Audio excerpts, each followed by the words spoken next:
যদি কাউকে না জানিয়ে দেওয়া হয় তাহলে সে না দেখে চিনতে পারবে না খেয়ে বুঝতে পারবে যেটা কাঁচা কলা দিয়ে বানানো। আর এইরকম কাঁচা কলার তরকারি দিয়ে যদি গরম গরম ভাত থাকে তাহলে কিন্তু এক থালা ভাত চেটে পুটে খেয়ে নেওয়া যাবে। ভাত রুটি সমস্ত কিছুর সাথেই খেতে পারবেন, খেতে এতটাই ভালো লাগে আর খেয়ে বুঝতেই পারবেন না যেটা কাঁচা কলা দিয়ে তৈরি। তরকারিটা এখন পুরোপুরি তৈরি, দেখুন দেখতেই কতটা সুন্দর লাগছে। নমস্কার বন্ধুরা, পিওর রান্নাঘরে আজকের রেসিপিতে আপনাদের সকলকে স্বাগত জানিয়ে আজকে শেয়ার করছি দারুণ স্বাদের একটা নিরামিষ রেসিপি, তা আবার কাঁচা কলা দিয়ে।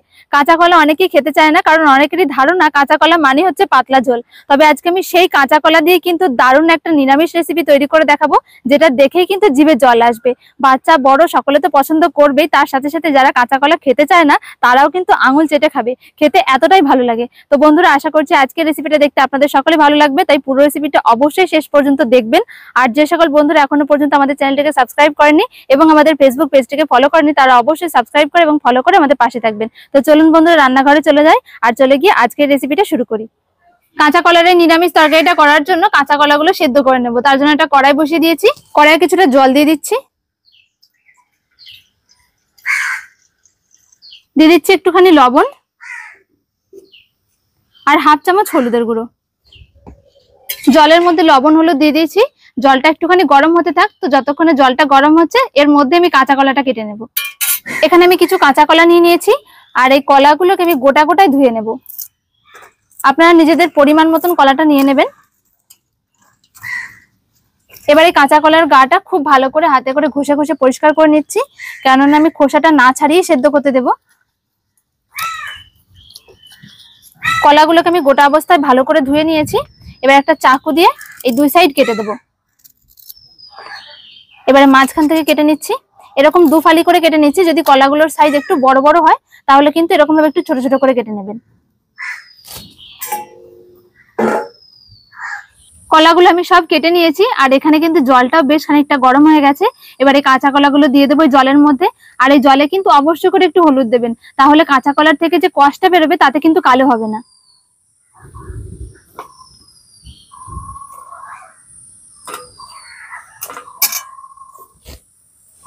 যতক্ষণে কাঁচা কলাটা সেদ্ধ হচ্ছে তার মাঝখানে আমি মশলাগুলোকে রেডি করে নেব। একটা বাটিতে আমি কিছুটা টক দই নিয়ে নিয়েছি, আর এটাতে কিন্তু জল ঝরানো নয়, জল সমেত টক দই। এর মধ্যে দিয়ে দিচ্ছি 1 চামচ হলুদ গুঁড়ো, 1 চামচ ধনের গুঁড়ো, হাফ চামচ দিয়ে দিচ্ছি জিরে গুঁড়ো, 1 চামচ দিয়ে দেবো শুকনো লঙ্কার গুঁড়ো। এবার এই সবকিছু দিয়ে খুব ভালো করে এই টক দইটাকে একটুখানি ফেটিয়ে নিতে হবে। এইভাবে করে মিশিয়ে নিলে দইটা বেশ সুন্দর মোলায়েম হয়ে যায়, কেননা সরাসরি যদি দইটা আমি তরকারির মধ্যে দিয়ে দিই তাহলে কিন্তু ফেটে যাওয়ার চান্স আছে। তাই খুব ভালো করে একটু আগে থেকে ফেটিয়ে নিলেই কিন্তু ভালো হবে। মশলাগুলো দেওয়ার পরে আমি দইটাকে খুব ভালো করে ফেটিয়ে নিয়েছি আর এটা কিন্তু এখন পুরোপুরি তৈরি। দেখুন কালারটা কতটা সুন্দর এসছে। এর সাথে আমি এখানে কিছুটা কাজু বাদাম নিয়েছি, যেগুলো আমি জলে ভিজিয়ে রেখেছিলাম আগে থেকে। আর এই জলটা সমেত এই বাদামটা আমি একটা মিক্সি জারের মধ্যে নিয়ে নিচ্ছি। খুব ভালো করে এটাকে বেটে নিতে হবে। যদি মনে হয় কাজু বাদাম বাটা দেবেন না তাহলে কিন্তু না দিলেও চলে, তবে যেহেতু নিরামিষ রান্না দিলে কিন্তু বেশ ভালোই লাগে। মশলাগুলো রেডি করতে করতে এদিকে কিন্তু কাঁচা কলাটাও সেদ্ধ হয়ে গেছে। এবার এই কলাগুলোকে নামিয়ে নেব আমি। কলাগুলো এক এক করে আমি জল ঝরিয়ে তুলে নিচ্ছি। এবারে কলার খোসাটাকে আমি ছাড়িয়ে নেব। আর এই কলাগুলো যদি প্রেসার কুকারে সেদ্ধ করেন তাহলে কিন্তু একটা কিংবা দুটো সিটি দিলেই হয়ে যাবে। খুব বেশি সেদ্ধ করলে কিন্তু কলাটা বেশি গলে যাবে, আর যখন আমরা এই শেপটা দেব তখন কিন্তু শেপটা ঠিকঠাক আসবে না। কলাগুলোকে আমি একটুখানি ঠান্ডা করে নিয়েছি। এবারে এর গা থেকে খোসাগুলোকে ছাড়িয়ে নেব। আর যেহেতু কলাগুলো সেদ্ধ হয়েই রয়েছে, খোসাটা ছাড়াতেও কিন্তু খুব একটা সমস্যা হবে না। এইভাবে টানলেই খোসাটা ছেড়ে আসবে।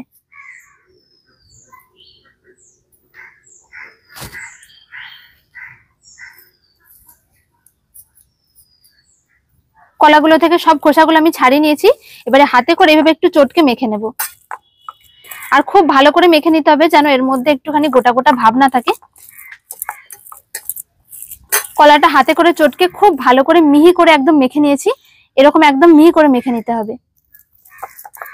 যে সেদ্ধ কলাটা আমি মেখে রেখেছিলাম সেটার এবার আমি একটা পুর তৈরি করে নেব। তার জন্য একটা কড়াই বসিয়ে দিয়েছি। এবারে কড়াই একটু সর্ষের তেল দিয়ে দেবো।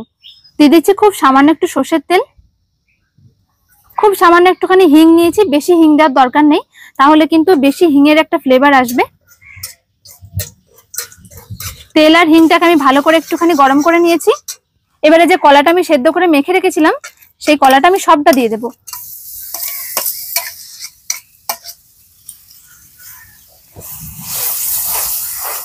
এই সময় কিন্তু আঁচটা একদম কম করে রাখতে হবে, একদম হালকা আঁচে তৈরি করে নিতে হবে। কলার মধ্যে দেখুন একটা চ্যাটচ্যাটে ভাব আছে, তার জন্য আমি এখানে কিছুটা বেসন নিয়েছি। এই বেসনটা আমি অল্প অল্প করে দেবো আর এটাকে খুব ভালো করে এর সাথে মিশিয়ে নেব। যতক্ষণ না এই কলার মধ্যে একটা শুকনো ভাব আসছে ততক্ষণ কিন্তু বেসনটা দিতে হবে। স্বাদ মতো লবণ দিয়ে দিচ্ছি, তার সাথে দিচ্ছি একটুখানি হলুদের গুঁড়ো, অল্প করে একটু গরম মশলার গুঁড়ো দিয়ে দিচ্ছি আর কিছুটা ধনেপাতা কুচি। এবারে সবকিছু খুব ভালো করে মিশিয়ে নেব। আর দেখুন এই কলার মধ্যে কিন্তু একটা শুকনো ভাব এসছে, সেই যে চিটচিটে ভাবটা ছিল সেটা কিন্তু আর নেই। সবকিছু দিয়ে আমি পুরটার মধ্যে খুব ভালো করে মিশিয়ে নিয়েছি। আর এখন দেখুন এটা একটা ডোয়ের মতন তৈরি হয়ে গেছে, কিন্তু খুব সুন্দরভাবে কড়াই থেকে ছেড়ে বেরিয়ে আসছে। এইবার আমি এই ডোটাকে তুলে নেব, আর তুলে নেওয়ার পরে একটুখানি ঠান্ডা করে নেব। পুরটা বেশ এখন একটা হাত ছোঁয়া গরম অবস্থায় রয়েছে, একটু হালকা ঠান্ডা হয়েছে। এই অবস্থাতেই কিন্তু এই শেপগুলো তৈরি করে নিতে হবে, কেননা এটার মধ্যে যেহেতু বেসন দেওয়া রয়েছে, এটা যদি বেশি ঠান্ডা হয়ে যায় তখন কিন্তু শেপটা দেওয়ার পরে গায়ে গায়ে একটু ফাটা ফাটা ভাব আসতে পারে। তাই যখন একটু হালকা গরম থাকবে, মানে একটু হালকা ঠান্ডা হয়ে আসবে, তখনই কিন্তু শেপগুলো তৈরি করে নিতে হবে। হাতে একটুখানি সাদা তেল মেখে নিয়েছি। এবারে যেরকম আমরা ময়দা মাখি ঠিক সেরকম ভাবে এটাকে একটুখানি ভালো করে মিশিয়ে নিতে হবে।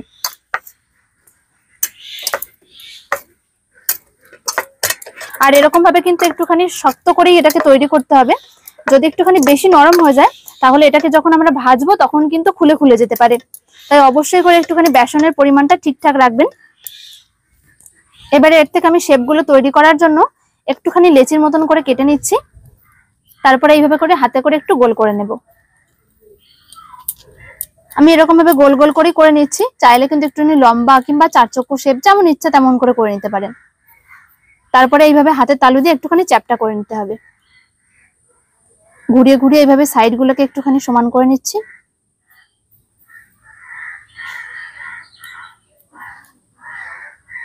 একটা তৈরি হয়ে গেছে দেখুন। আর চেষ্টা করবেন এরকম করে একটু পাতলা করে করার, তাহলে তেল মশলাটা কিন্তু এর মধ্যে ভালোভাবে যাবে। ঠিক এরকম ভাবে সবগুলোকে তৈরি করে নেব। আর যে থালায় রাখবো সেই থালাতে আমি একটুখানি সাদা তেল মেখে নিয়েছি। সবগুলোর আমি শেপ তৈরি করে নিয়েছি। আর দেখুন ঠিক এরকম মোটা রেখেছি, খুব একটা কিন্তু মোটা বা খুব একটা পাতলা না, ঠিক এরকম ভাবে করে নিতে হবে। সব শেপগুলো তৈরি করে নেওয়ার পর আমি আবারও কড়াইটা বসিয়ে দিয়েছি। কড়াই এবার কিছুটা সাদা তেল দেবো।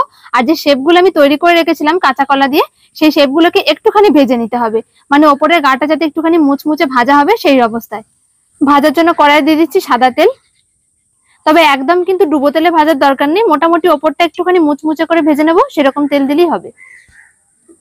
গ্যাসের আঁচটাকে মিডিয়ামে রেখে তেলটা গরম করে নিয়েছি। এবার এগুলোকে আমি এক এক করে তেলের ওপরে দিয়ে দেবো।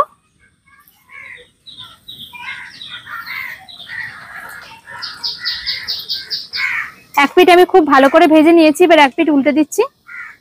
আর দেখুন খুব সুন্দর কিন্তু একটা কালার আসতে শুরু করেছে। আর এগুলো কিন্তু ভেঙে যাওয়া বা ছেড়ে যাওয়ার কোনো ভয় নেই। এরকম ভাবে খুব স্বাভাবিকভাবে ভাজবেন, কোনো রকম ভাবে কোনো সমস্যা হবে না। সবগুলোকে আমি খুব ভালো করে ভেজে নিয়েছি।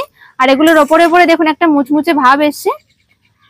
একটা দেখাচ্ছি দেখুন, এই দেখুন, দেখলে কিন্তু বুঝতে পারবেন ওপরটা বেশ শুকনো শুকনো লাগছে। এক এক করে তেল থেকে তুলে নিচ্ছি। সবগুলো ভেজে তুলে নেওয়ার পর ওই তেলে আমি তরকারিটা করে নিচ্ছি। যদি মনে হয় সর্ষের তেলে করবেন তাহলে তেলটা পাল্টে নেবেন, তাহলেই হবে। তেলের মধ্যে ফোড়নের জন্য একটা তেজপাতা দিয়ে দিচ্ছি, হাফ চামচ দিচ্ছি গোটা জিরে, দুটো শুকনো লঙ্কা আর দুটো দারুচিনির টুকরো। সবকিছুকে খুব ভালো করে একটু নাড়াচাড়া করে নেব। ফোড়নগুলোকে হালকা করে একটু নেড়ে নিয়েছি আমি। আর যদি তেলটা একটু বেশি মনে হয় তাহলে কিন্তু একটুখানি পরিমাণে কম করে নিতে পারেন, যেমন খেতে পছন্দ করেন। এখানে আমি কিছুটা আদা আর কাঁচা লঙ্কা একসাথে বেটে নিয়েছি, সেই আদা কাঁচা লঙ্কা বাটাটা দিয়ে দেবো।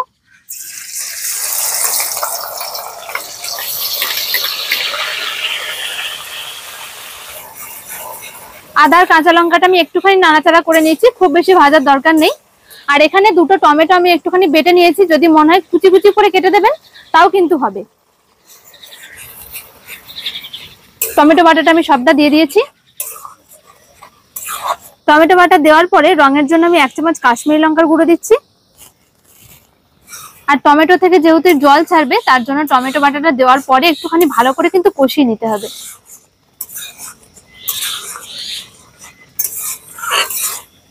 2 মিনিট মতো নাড়াচাড়া করে নিয়েছি। আর টমেটোটা কিন্তু খুব ভালোভাবে সেদ্ধ হয়ে দেখুন তেল ছাড়তে শুরু করেছে। এবার আমি দইয়ের সাথে যে মশলাটা মাখিয়ে রেখেছিলাম সেই সব পেস্ট আমি দিয়ে দিচ্ছি।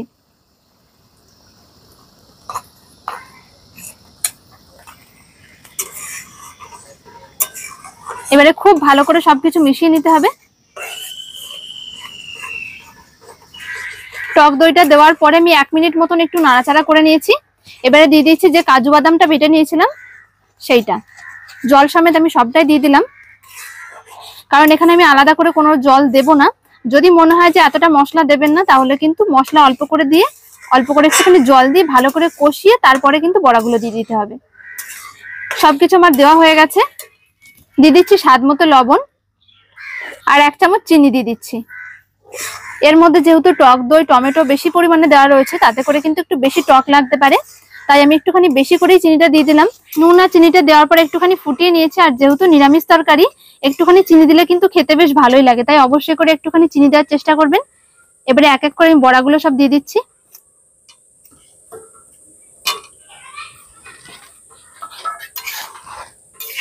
বড়াগুলোকে দেওয়ার পরে 2-3 মিনিট মতন একদম হালকা আঁচে একটুখানি ফুটিয়ে নিতে হবে যাতে এগুলোর মধ্যে একটু নরম ভাব আসে। বড়াগুলো দেওয়ার পর 2-3 মিনিট মতন একটুখানি ফুটিয়ে নিয়েছি। এবারে কিন্তু আমি এটাকে নামিয়ে নেব। খুব বেশি জাল করার কোনো দরকার নেই, যেহেতু এর মধ্যে আমি একটু জল দিইনি। নামানোর আগে একটুখানি গরম মশলার গুঁড়ো দিয়ে দিচ্ছি আর একটুখানি ধনেপাতা কুচি। আর যারা ঘি খেতে পছন্দ করেন তারা কিন্তু এর মধ্যে 1 চামচ ঘিও দিয়ে দিতে পারেন, তাতে করেও কিন্তু খেতে ভালো লাগবে। সবকিছু দেওয়া কমপ্লিট হয়ে গেছে। তরকারিটা এখন পুরোপুরি তৈরি। দেখুন দেখতেই কতটা সুন্দর লাগছে তরকারিটা। দেখুন এটা যে কাঁচা কলা দিয়ে বানানো হয়েছে দেখে কি বুঝতে পারছেন? দেখেই কতটা সুন্দর লাগছে। আর এইরকম কাঁচা কলার তরকারি দিয়ে যদি গরম গরম ভাত থাকে তাহলে কিন্তু 1 থালা ভাত চেটে পুটে খেয়ে নেওয়া যাবে। বাচ্চা বড় সকলেই কিন্তু পছন্দ করবে আর খেয়ে বুঝতেই পারবেন না যেটা কাঁচা কলা দিয়ে তৈরি। কাঁচা কলা দিয়ে তৈরি এরকম একটা নিরামিষ পদ যদি কাউকে না জানিয়ে দেওয়া হয় তাহলে সে না দেখে চিনতে পারবে না খেয়ে বুঝতে পারবে যেটা কাঁচা কলা দিয়ে বানানো। কতটা দেখতেই লোভনীয় হয়েছে দেখুন। আর এগুলো যে শুধুমাত্র ভাতের সাথেই খেতে হবে তা কিন্তু না, ভাত রুটি সমস্ত কিছুর সাথেই খেতে পারবেন। খেতে এতটাই ভালো লাগে। তো বন্ধুরা, কাঁচা কলার মতন একটা পুষ্টিকর খাবার যেটা বাচ্চাদের সাথে সাথে বড়রাও কিন্তু অনেকে অপছন্দ করে, আজকে আমি সেই কাঁচা কলাটা একটু অন্যরকম ভাবে রান্না করেছি যার মধ্যে স্বাদ এবং পুষ্টি দুটোই আছে। তাই বাচ্চাদেরও কিন্তু নির্ভয়ে খাওয়াতে পারেন, তাতে কিন্তু সুবিধাই হবে, কারণ এটা স্বাস্থ্যসম্মত আর খুবই স্বাস্থ্যকর একটা খাবার। তো বন্ধুরা, আশা করছি আজকের এই স্বাস্থ্যকর কাঁচা কলার রেসিপিটা আপনাদের সকলে ভালো লেগেছে। ভালো লাগলে অবশ্যই একটা লাইক শেয়ার কমেন্ট করবেন আর আমাদের চ্যানেলটিকে সাবস্ক্রাইব করে আমাদের পাশে থাকবেন। দেখা হচ্ছে পরের ভিডিওতে। সকলে ভালো থাকবেন, সুস্থ থাকবেন। ধন্যবাদ।